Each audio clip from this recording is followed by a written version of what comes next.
Hello and welcome to this week's episode of Mastering Dungeons. I'm Shawn Merwin, here with the ever-smiling Teos Abadia. Hey, Teos, what's going on? Oh, he frowned. I'm doing great. It's snowy outside, not in your kind of snow, which is like, Yeah. the world has forsaken you, but a gentle, spray of snow, a dusting, a covering. It's very Christmassy, and it was right after I went out on the weekend and cut our Christmas tree and set out the Christmas lights and all of that. It was perfect timing. Just lovely. You made it happen by cutting the Christmas tree.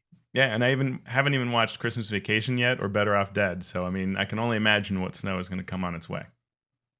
There you go. It'll be, you get 6 feet of snow then. I hope so. And Well, $2. do it one at a time. Watch one, then give it a couple of days so you don't get too much snow. That's good. That's a good plan. That's Buffalo logic right there. Exactly. So we are in the festive giving mood. So we are going to give you a podcast festively. That's right. And we will start by answering some questions from our listeners. The first comes from Mastodon. Yes, we are on Mastodon now. So the first question is, are we getting a Tootbag segment? And I assume that is a Mastodon thing. Yeah, apparently somehow they ended up switching from posts to toots off of some crazy dare or something, and so they are called Mastodon Toots. I mean, Tootbag does sound pretty appropriate for the kind of things we do on the show. This is true. I am adding that to the show notes right now. So we now have the Tweetbag Tootbag Patreon missive section. Perfect. But the actual question, it's from Kyle Lente. I will pronounce it that way. I apologize if I mangled it too badly. With all of this 1D&D controversy, do you think it's possible for the community to split like it did during 4E? Could a new RPG be born from 5E's ashes like Pathfinder did when 3E got the boot? I have a strong opinion on this, but I'm going to let you go first, Teos. Oh, all right. I think it's entirely possible. It is a risk. I think that the split to the community can happen the more and more that the changes feel unnecessary, or even worst case undesirable, right? And so that's where the accuracy of their polling, of their being able to through the surveys read what people are saying and adjust the game accordingly makes a big difference. We saw in the playtest for D&D Next, which led to 5e, just a huge change from one to the other, where they would try out one idea and then a completely different concept. And this would help them really refine the end product. So the end product was, as it has turned out to be, vastly popular, right? And so I do get a little worried when I hear Jeremy Crawford say things like, everybody liked everything in the packet. I'm like, really? Because it's pretty early on in the process. Everything's great. So and hopefully, well, that's the case, and everybody just loves everything. But in case that's not the situation, the accuracy of the survey questions, of making sure that you're really getting that data back, will help prevent that, because it'll be changes people want, and then there won't be a split. Mhm. What do you think, Shawn? Yeah. My answer is yes, there will absolutely be a split. The question will be, how big is the split? So third edition was very popular, and there was a good segment of the gaming population, at least that I saw, that was ready to move on. That was ready to move on to the next thing, because third edition had become very bloated. It had become sort of out of control with the rules that they were putting out. So it was ready to move on, but what it moved on to was not very popular. So the only recourse that people had was play this new game, which I don't really like, or play something that fixed the problem of third edition by just getting rid of all the bloat stuff and just give us the game that we started with Pathfinder. So that was a perfect storm of making the split something that was very noticeable. With fourth edition, there many people liked fourth edition, but they were ready to move on from it, even though they liked it.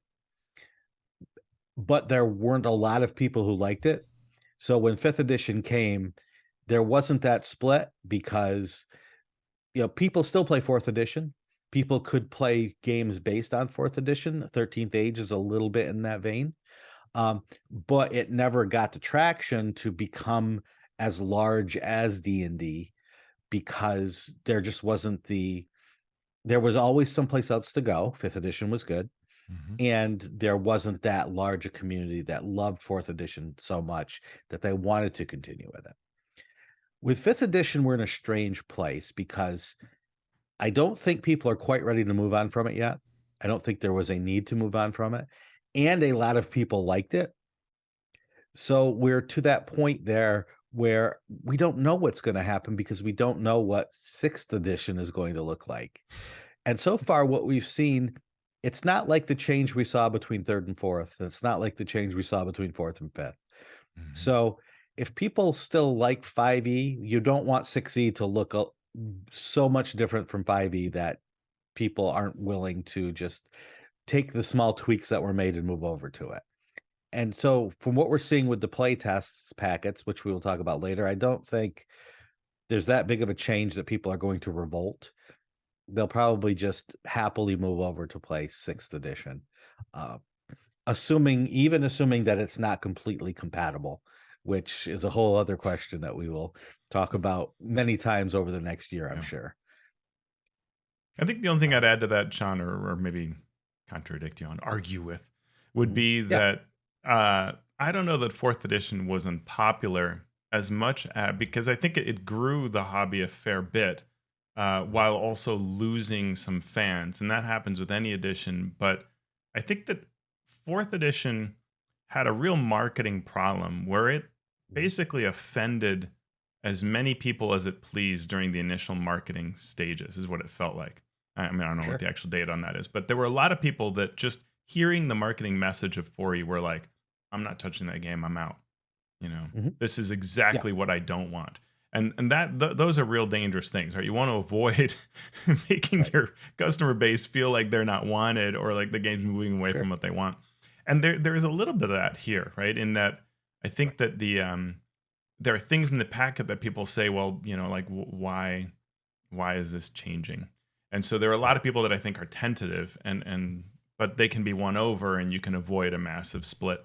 Um, if you make it feel, if the audience were to feel like things are contrived, like there's a change for no reason, and you're not Mhm. those changes aren't particularly good, Right. then companies could very well say, well, I'll play, third party stuff and Mhm. stick mostly to the 5e I have, and then Right. just go to third parties for cool, innovative ideas because those to me are more interesting or more in tune with what I want. And you could end Mhm. up people with playing a lot of different types of 5e, Right. both whatever 5.56e becomes and all this third party stuff, which Right. isn't particularly great for the company of D&D, right? For Wizards. Right. No, when I said 4E was unpopular, I didn't mean it was bad. I Hmm. didn't mean that some people didn't like it, but what your point makes my point, right? 4E was unpopular for many reasons. One of them being that the marketing was, oh, 30, look at all these silly things and how bad this game was. And now we Sure. can move Yeah. on to do a real fun game, something completely different than the thing that you've been loving for Yeah. the last 10 years. Yeah. So, yeah. Yeah. And I think corporations, people as a whole, as opposed to a person, tend to forget lessons, and hopefully they don't forget that lesson of don't poop on the game that you've made and Right. sold to people. And I haven't seen them do that yet. Right. And the other thing is what you talked about, people going to third parties. If 6E is just different enough that people want to stay with 5E, there will be third party support. The thing is, I highly doubt there will be one game to rule them all like there was with Pathfinder. Right. Yeah, probably not. If there is third party support, it would be, Cobalt Press makes their version of 5e, Right. and MCDM makes their version of 5e, and everybody goes their own ways. And so that is not that is splitting the community, but not like it was for fourth edition and Right, Pathfinder. right. That's splitting it, splintering it as opposed to Splintering it. splitting Yeah, it. Yeah. absolutely. Yeah, that's for sure a danger. And all of those things beg to me a question that I've heard asked a lot, which is, well, then why do this? Right? So if there's all this risk, what is the upside? And and I think that's a really good question. There's a part of me that always says, why not just have made the tiniest of polishing moves? Like what I would say Monsters of the Multiverse did to Mhm. Mordenkainen's and stuff like that, where it's like I'm like, we didn't really need this, but okay, you cleaned up some stuff, fine. And it's totally optional and very compatible, and so you can just buy your 2024 50th anniversary set and be happy, and off you go while working on really a 6e. And maybe that's because D&D Wizards is so convinced that there will never be a 6e, even while they're partly making it. I don't know, but I think that's my biggest concern. Is you just hear a lot of people saying, "Yeah, I looked over these changes. Don't know that I needed them."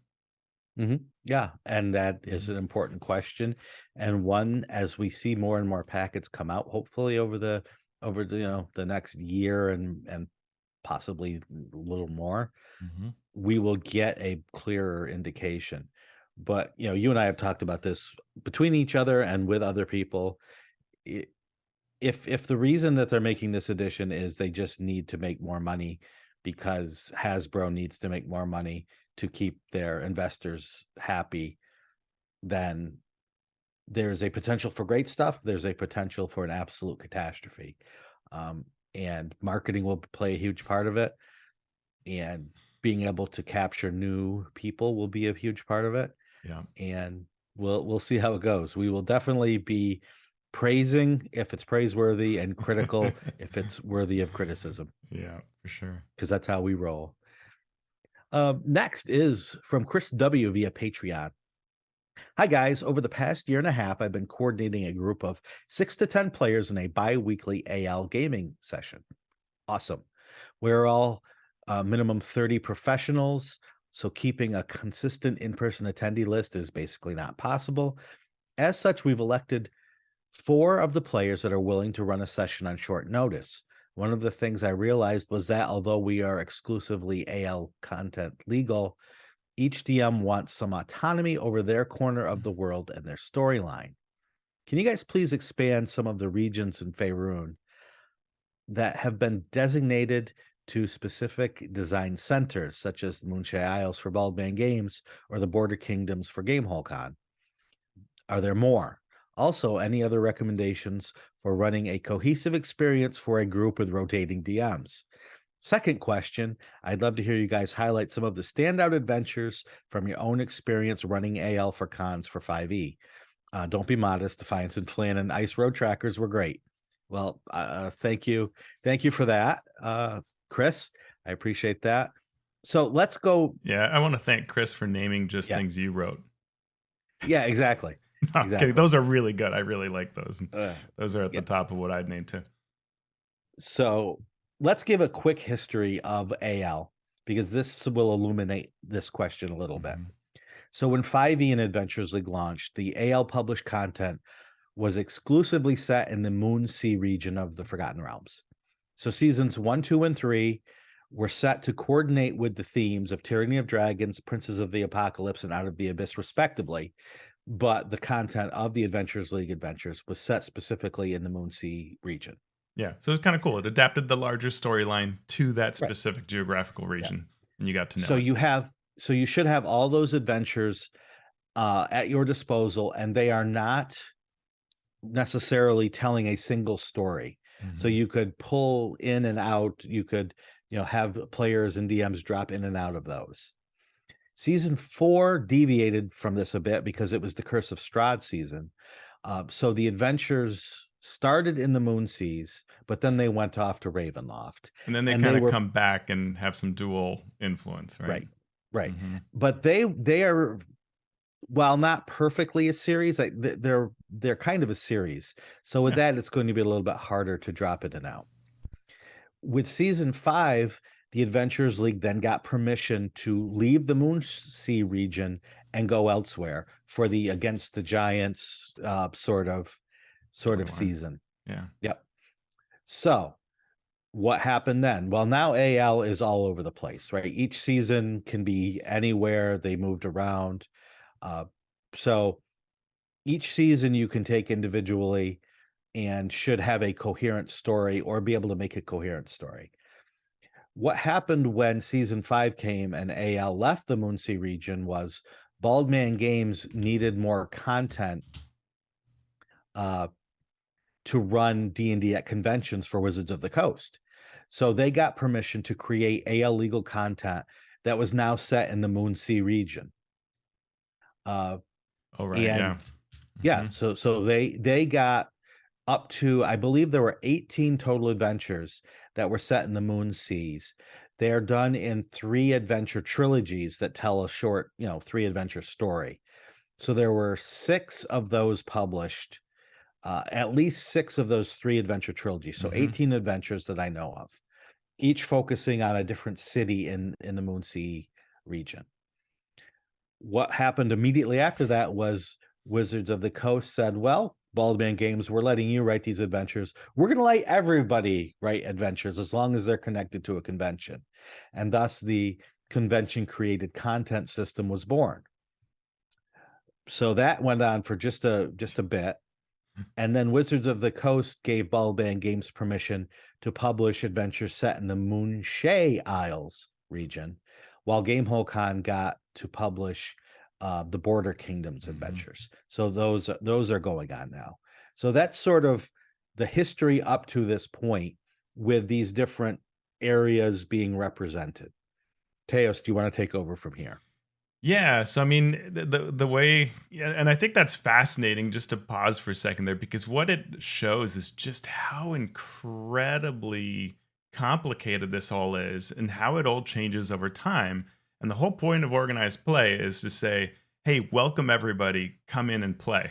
And how complicated that history is, and where it's like we're granting you this place to write. Oh wait, we're granting everybody this place. Hey, we're moving over here now. So, the a big part of the change that took place was moving away from this seasonal approach where most of a year was really around a storyline that mimicked the main storyline that D&D was selling, right? Which was like would have been your Spelljammer setting, but starting with after Rime of the Frost Maiden, they stopped doing that. So there isn't, there's a Rime of the Frost Maiden season, but there isn't really a Spelljammer season. There was these short adventures that were on D&D Beyond for a bit, and that's it. Instead, what AL now provides is really a couple different things. Their main campaign is Dreams of the Red Wizards. So, to answer the original question, one of the things you could do is have somebody run Dreams of the Red Wizards, right? And that could be a storyline that person is running. But that is your central storyline. So, it may even be worth thinking of 2 DMs that could run that because it'll have a fair amount of content over time. You have your region specific campaigns, which are still Moonshae Isles and Border Kingdoms. And I think those exist because they're sort of dependable groups that are able to run these storylines, that are able to create good adventures, assign people, run them on schedule, place them in conventions, test them, all of that. And so they're reliable ways to create a large amount of adventure content for people to play. So each of those could be a person that in your group that's heading those up and running adventures from them. Then there are special arcs that show up.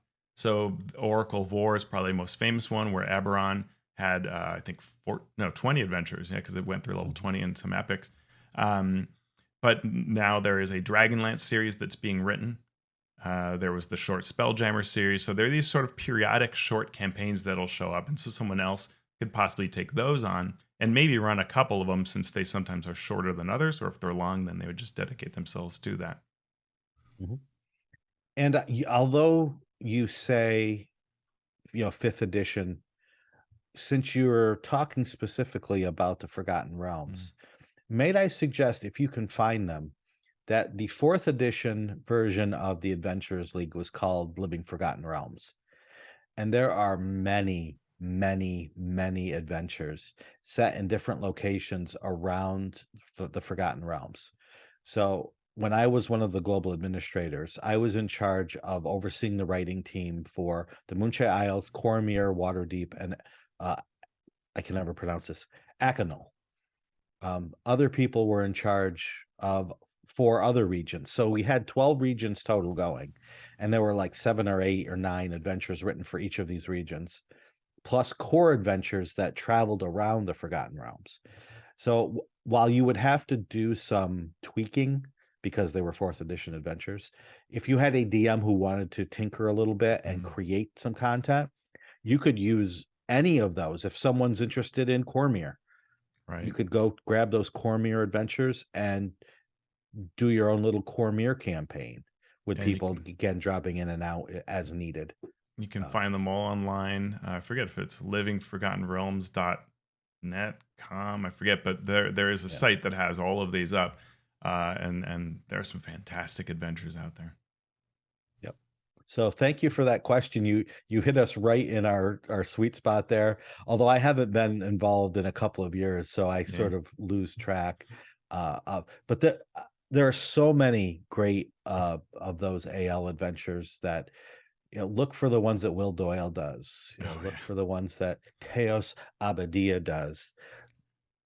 Well, The and the that's season 5 kind. ones were all pretty well loved.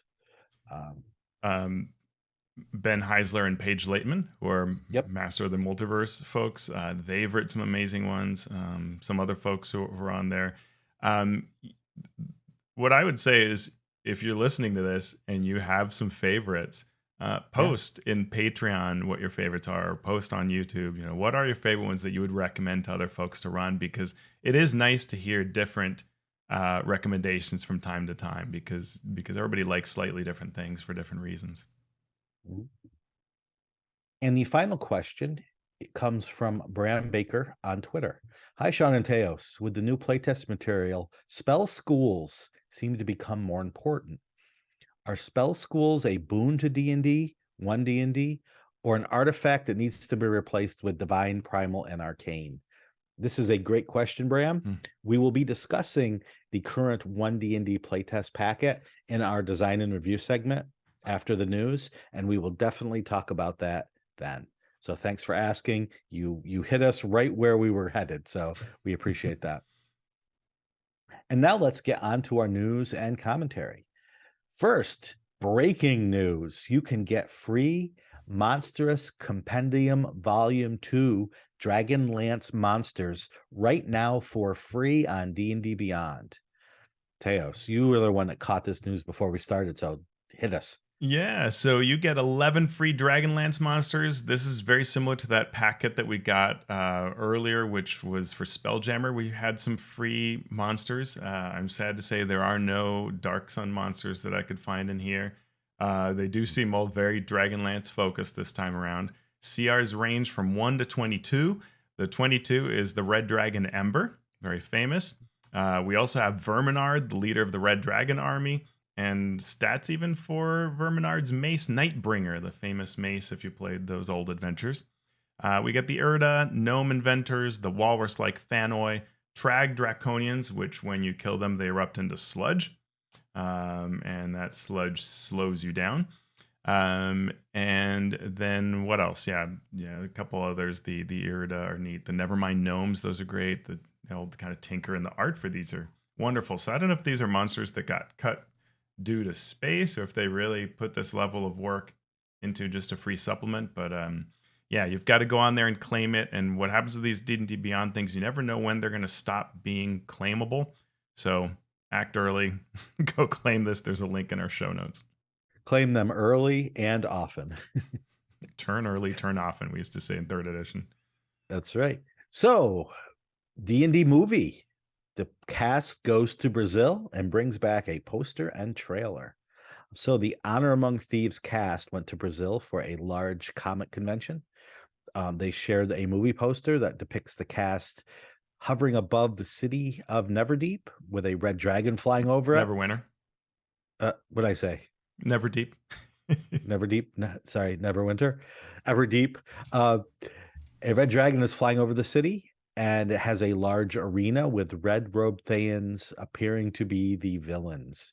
Um, the trailer shows cast interviews and scenes from the movie, including new scenes like an Aarakocra, a Yuan-Ti, Thumberchod the dragon, Thayans casting spells, magic weapons, uh, all depicted. A village resembling one from Icewind Dale, the video game, Hmm. appears.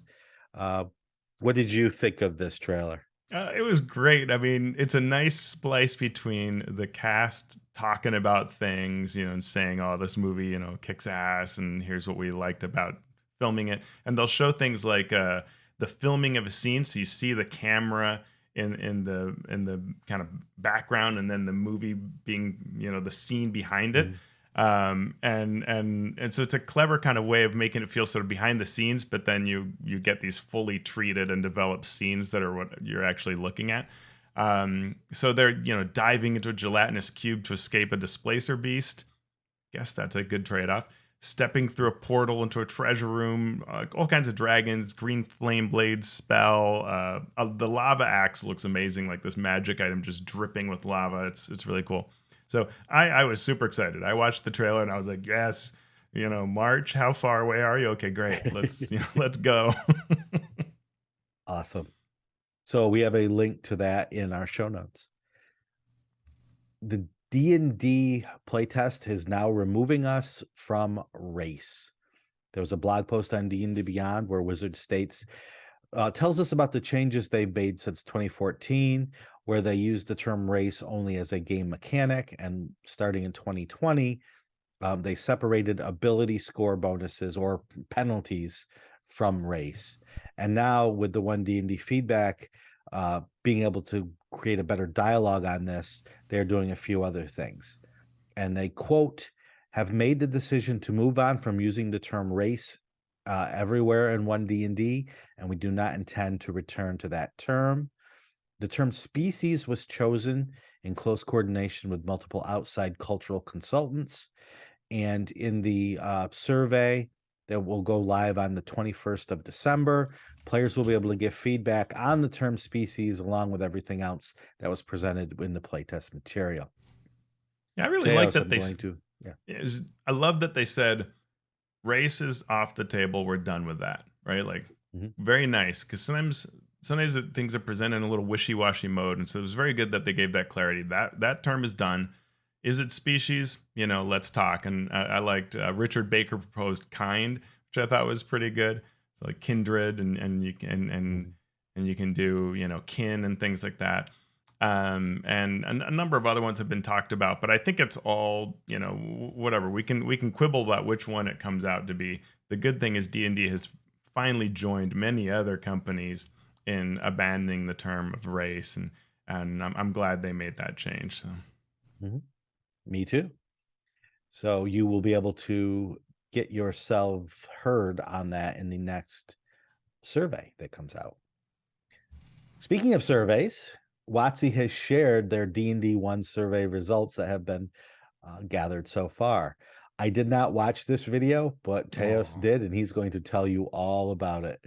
Yeah, it's kind of like if you ask your kid to tell you what they got on their report card and you promise to never look at it. This is sort of what it felt like, because it was like, I got all A's, mommy, and it's like, okay, great, congratulations. I guess you're doing everything right.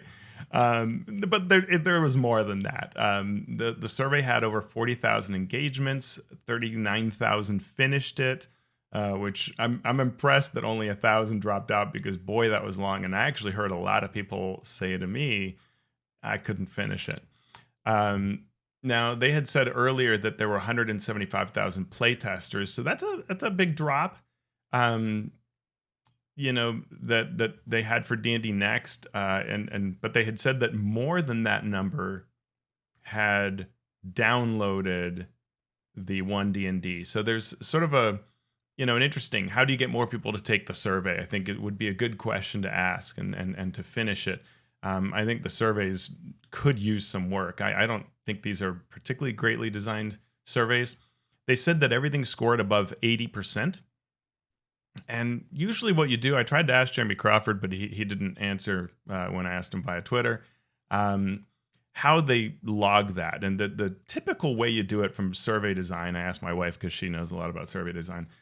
Is you would take the two positives, so the things above the neutral. So there are two categories that are above the neutral level, and you would consider that to be positive and see what percentage of respondents gave you that. So probably what Jeremy is saying is that, more than 80% of all people chose the top two choices for everything, which is really quite amazing. But it makes me wonder, are you asking the right questions, right? And the very first thing the video started with was saying, we heard a resounding love for feats at first level, 90% positive, higher than anything else. And I had to think to myself, did you ask me that question? And since I'd done a video on this survey, I went back and looked at it. And I'm like, oh, that question? That's the question where you were asking me whether I wanted feats at level 1, because you didn't say, would you like feats at level 1? You Right. had things like equipment and feats. And I don't think you were asking me, do you want equipment, right, at level 1?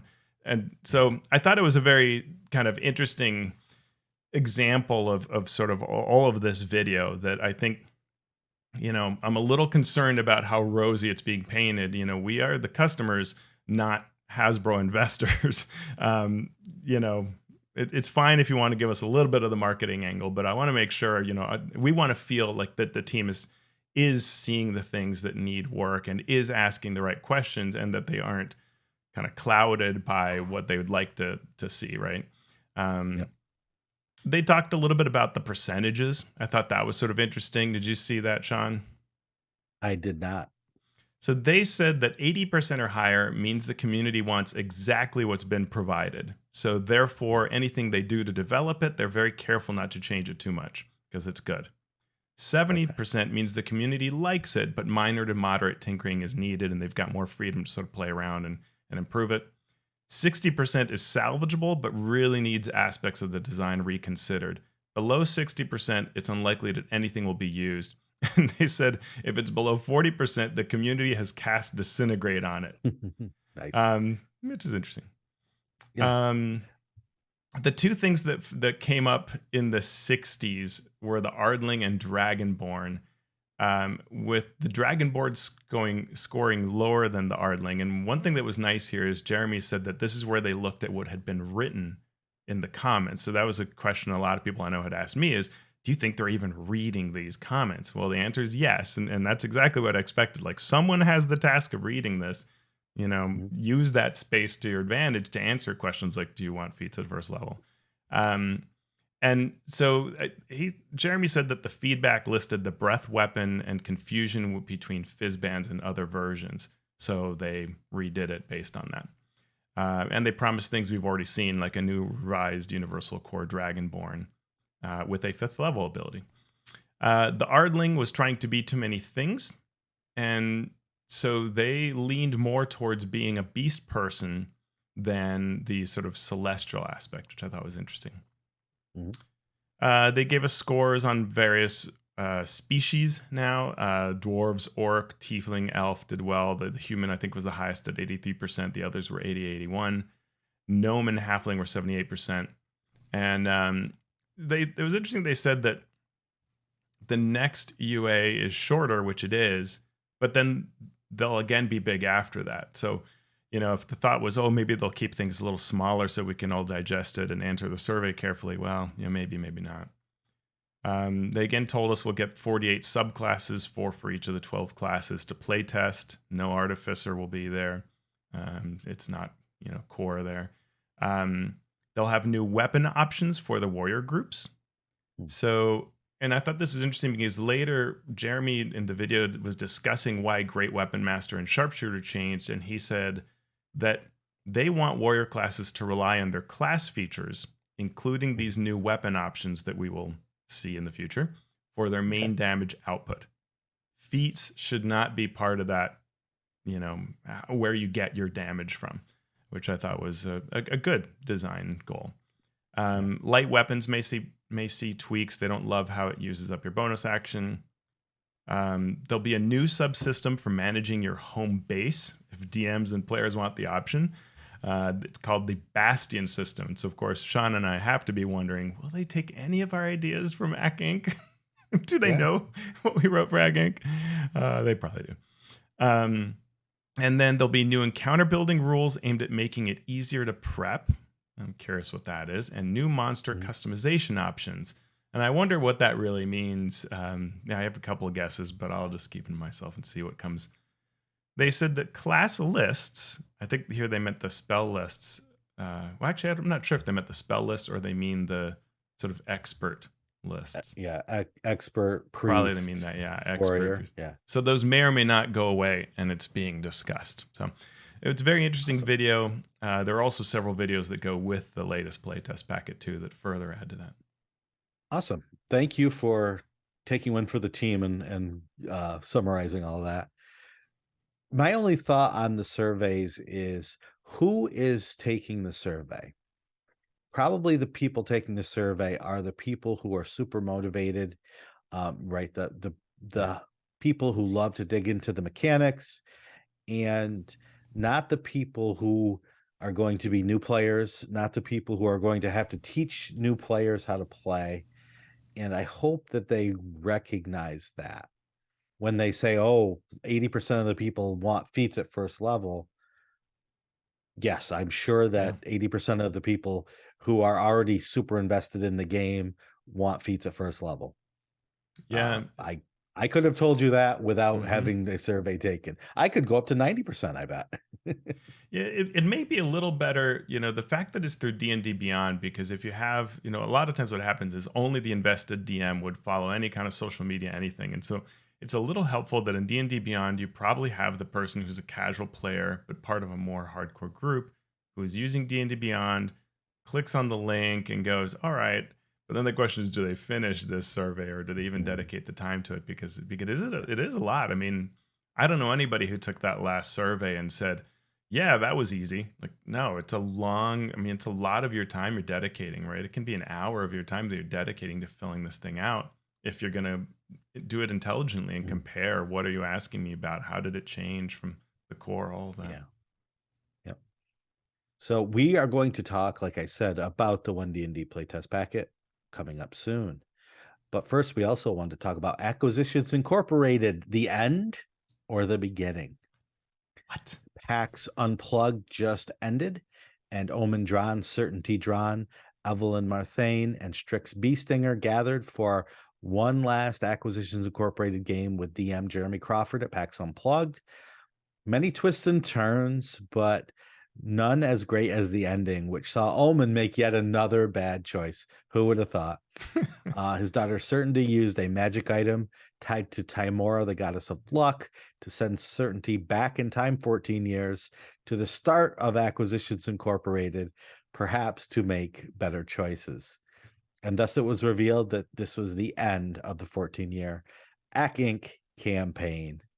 But I'm going to let Teos take over with that. Yeah, to quote Jeremy, he says, "Join us next year as we discover how Certainty and all others who will join her attempt to right all those wrongs that have happened." And then Jerry, who plays Omen Drawn, played a recording, which you can see via the link in our show notes, which shows miniatures, dioramas, and artifacts that reflect all of the many campaigns since 2008. And the video concludes with Jim Dark Magic in costume, promising a Kickstarter next year for this new show.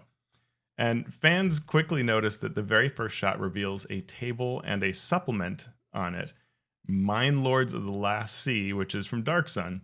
And so this was like, wait, are they going to be in a Dark Sun campaign? But I think having watched, the video carefully and this, I think what they were simply saying is, hey, if you look at the history of Penny Arcade, one of the things that happened back then was with their PvP podcast and their Dark Sun game that they did, when they were practically inventing streaming, if not actually inventing it for RPGs. So Mhm. so I think this was more a callback to that original history rather than telling us that Dark Sun is on its way or will be a part of the campaign, because the campaign really does seem to be sort of centered on certainty going back in time and what that'll mean. But I think a big question is, is Jim Dark Magic going to be back? Mhm. What format will it be, and what's the Kickstarter going to involve? Is it going to be, um, will there be a new book? Will there be, who knows what's going to be a part of it? There is a Acquisitions Incorporated mailing list. The link is in our show notes. You can click on that link and sign up and be amongst the first to know when it comes up. And then we also included the start of the stream on Twitch and the end of the recording where you can see that the video and sort of how they wrap it up. It's a pretty fun ending, and boy, what a wild ride the Acq Inc storyline has been. So Yeah, so many years and so many great stories and so much chaos, yeah, uh, bringing lots and lots of people into the game.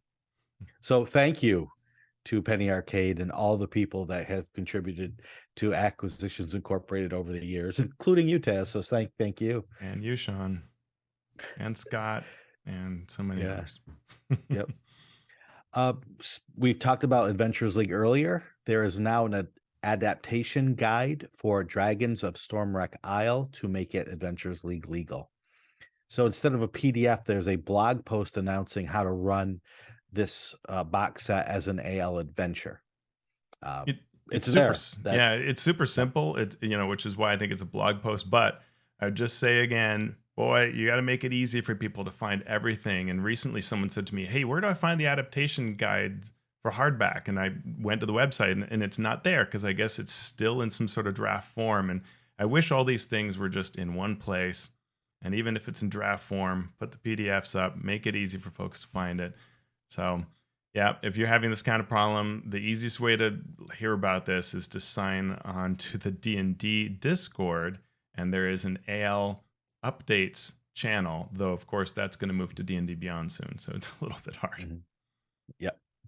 Last but not least, I wanted to give a shout out to my brethren at Ghostfire Gaming. We have a campaign on BackerKit to fund Citadel of the Unseen Sun as a single product.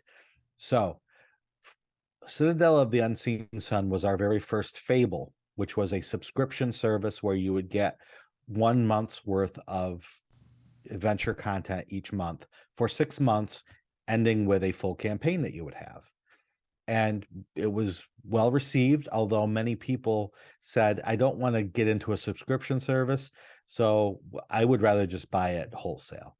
And we thought about it, we thought about it, and then once the subscription service ended, we thought, we'll see what we can do. So we partnered with BackerKit to promote and fund this new uh, project, which is gathering all the material and putting it out in physical form. So at BackerKit, you can back tier 1, which are the 6 hardcover adventures in a slipcase.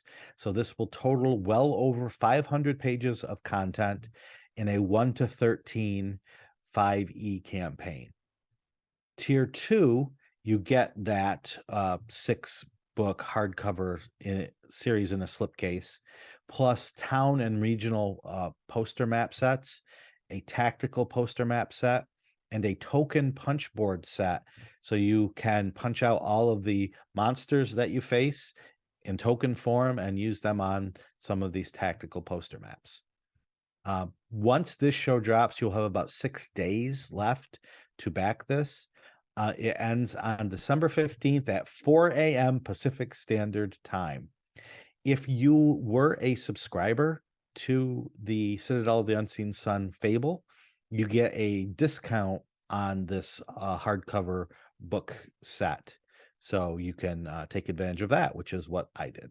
Yep. I thought that was super cool. I backed it as a subscriber, and so to get this email that was like, "Here's this super low discount, super big discount, low price to get the slipcase," I was like, "Oh yeah, I'll absolutely do this. This is a really nice price." So it made me feel good that if you like paper a little more than digital, well, hey, you can still back the digital, run it then, and you'll get if this happens in the future, well, that's a really nice way that they take care of you.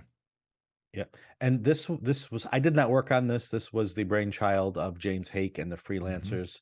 and the production team at Ghostfire Gaming. I'm in the middle of running it. I'm in the third adventure of the six, and my players are really enjoying it. And I'm enjoying using it, doing some minor tweaks, but having a fun time with the story that James and the freelancers put together. So I, even though I work for Ghostfire Gaming, I'm not getting any Yeah. anything out of this. So I just wanted to give the Shawn seal of approval on the adventure. Yeah, me too.